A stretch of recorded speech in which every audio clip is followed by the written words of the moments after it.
based off the title, you already know what this story is going to be about, so we might as well just get into it. I was only 20 years old when this happened. So me and this guy have been dating for roughly 2 years, and so I came home from college one summer, and you know how like you have like your woman's intuition, you just know something just isn't all right. There's just something off. I had no proof, I had no evidence, but that was a feeling that I kept getting. So I remember, you know, praying, and I prayed to God that he showed me, you know, the truth.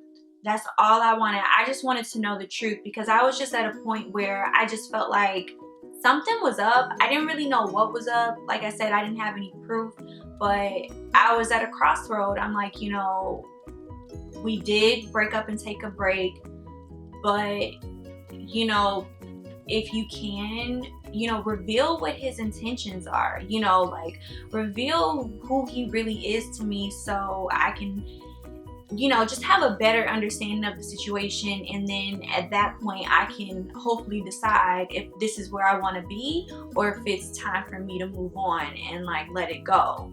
So I remember saying that prayer. I vividly remember that prayer.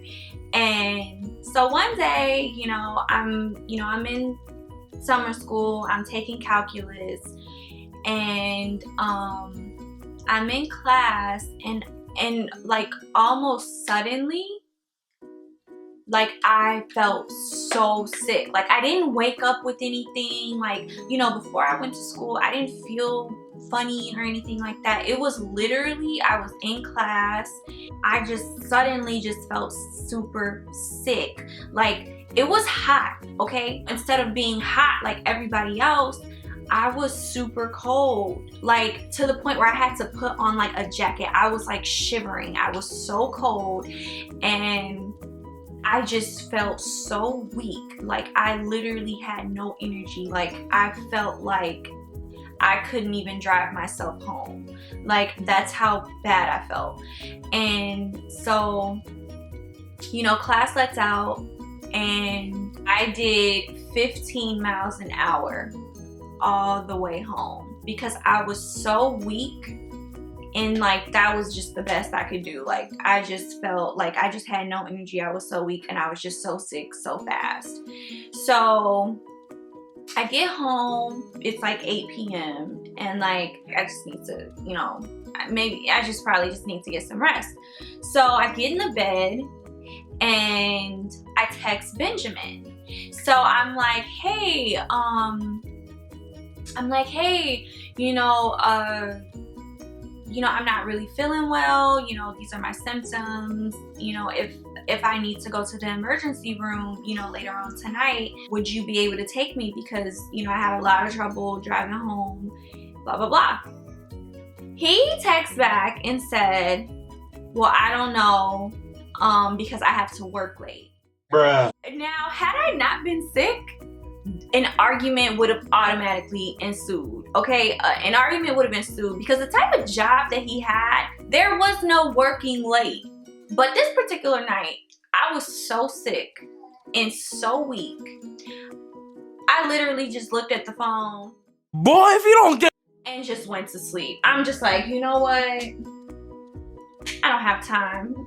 So the next day, I wake up and I schedule like an emergency doctor's appointment with my doctor. And at this point, like I was just gonna drive myself. Like I didn't care. I'm like, dude, I already drove myself home from school. His ass wasn't there. I can drive my own self to the damn doctor. So I get a text message from him, and he's like, oh, I can take you, blah, blah, blah. And in my head, I'm like, oh, so now you can take me, but last night when I needed your ass, like, just in case I needed your ass, you were working late. I'm just like, okay, whatever. Yeah, you can take me. Let me save my little gas. He gets there. We go to the doctor. We're in the waiting room. And he's like playing some game on his phone and his battery was about to die. It's funny because he didn't have a car charger. So his phone's about to die. He doesn't have a car charger. And we're in the waiting room at my doctor's and I just left my bag with him. So while I'm seeing the doctor, his phone dies and he puts his phone in my bag. So I get out, we go pick up my prescription, and he forgets that his phone is in my bag. Honestly, I forgot too. He drops me off at my house, and he leaves. So I get in the house and, you know, I reach in my bag for my phone, and not only do I see my phone, but I also see his phone. I'm like, okay, let me put his phone on the charger just in case, you know, he tries to call it, or, you know, he's wondering where his phone is at, because at this point he had already left. So I charged his phone, and once his phone got charged enough, a text message came through. A text message from his friend Barbara. So I had met Barbara already. We had hung out like all together before, like her and a bunch of other like mutual friends. So like I knew who she was. That didn't alarm me. Now let me say this before I move any further with this story. I do not believe in snooping. I don't believe in going through people's things. I've always felt, you know, whatever you're doing in the dark is gonna come to light, and I'm gonna find out when it's meant for me to find out. But then another text message comes through from another girl named Paris. Now, I've never heard of Paris. I don't know who Paris is, and at this point I'm like, okay, God, I've already prayed to you and asked for you to give me a sign and asked for you to reveal the truth to me, and I feel like this is my green light, because how, like, he's never forgotten his phone in my, like, he's never left his phone with me, one, and all of a sudden he leaves his phone with me, and it's right here in front of my face, and I see the text message coming through. So I read it. So I read this message. The first thing that I see is, how did my tongue ring feel?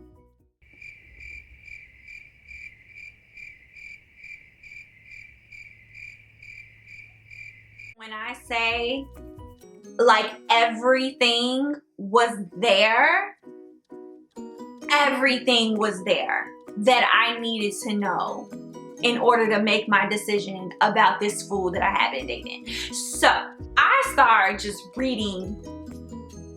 When I say I damn near went through the whole thread, that's what I did. I remember her saying, like, you know, how do you feel about me? And he responded back like, you mean a lot to me, you know, you're definitely somebody that, you know, I want to have around in my life for a while, for a long time. And I'm just going through these messages, and so I'm like, and so then what really kills me is that I realized that from the night before, when I asked him, you know, just in case I need to go to the emergency room, would you be able to take me? And he told me no, because he had to work late. His ass was at her house. Okay? He was at her house. That is why he couldn't take me to the hospital when I asked. And it gets worse, okay? Not only was he at Paris's house, but I discovered that Paris had 5 kids. Oh my God! 5 kids. Like, are you serious? And then it gets even more worse. So not only did Paris have 5 kids, she was in a relationship and they were living together, the person that she was with. Oh my God! Benjamin had went to go visit Paris the night before when he couldn't take me to the hospital, and her boyfriend was there when he was visiting her. Bruh. This is all the information that I gathered from this thread. I found out that Paris had 5 kids. I found out that she had a boyfriend that she was living with, and he went to go visit her while her boyfriend was there. So somewhere along the line, a lie had to have been told to the girl's boyfriend. Because I just don't see any type of decent man allowing another man to come visit his woman at that time of the hour at their home. I just don't. At this point, he's turned his ass around because he realizes that he's left his phone with me. I opened the door to give him the phone, and my face just said it all. I wear my emotions on my sleeve, so when I'm feeling some type of way, I'm not even gonna have to say anything. You're gonna know that you effed up. He sees my face. And of course, he automatically knows he's been caught up. So I'm just like, you know what? Take your fucking phone. I don't want to see you. I don't want to talk to you. Just go. If he was a wise man, he would have left when he had the chance. But instead, he wanted to be pushy, and he wanted to try to talk and try to explain his side of the story, but I wasn't hearing it. I had seen everything that I needed to see. And at this point, I was just so disgusted and just so like turned off. I didn't really care. Like, I'm just like, just go. So he's constantly pressing the issue. And at this point, he's like trying to come inside the house to talk to me. Now, I didn't feel comfortable. At this point, it's like, I don't feel comfortable with you like trying to like roll up in here and try to talk to me. I already asked you to go. Like, why are you trying to come in here to talk to me? There is nothing to talk about. I'm like, you need to go. Like, leave. He's not leaving. So I leave out. And of course, he follows. So I lock up the house. Now that he's out the house, which is what I wanted, lock up the house, and I head towards my car. So he follows me to the car, okay? And he's trying everything in his power to stop me from leaving. So he sits on my car. Like, he sat on the hood of my car. You know, I've always been very slow to react. Okay, like, it takes a lot for me to really just blow up on you. I've always been really good at, like, you know, keeping it cute and keeping it classy. But if I'm telling you something and you constantly just not trying to hear what the F I'm saying, we gonna have a problem. Let me tell you, it got ugly real quick. So he's sitting on the hood of my car, and in my mind, I'm like, does he not fucking know that I will run him over? Like, does he not know that, you know, clearly I've just done an impeccable job, you know, the past 2 years of not allowing him to see that side of me, but he's about to see it today. So I politely stuck my head out the window.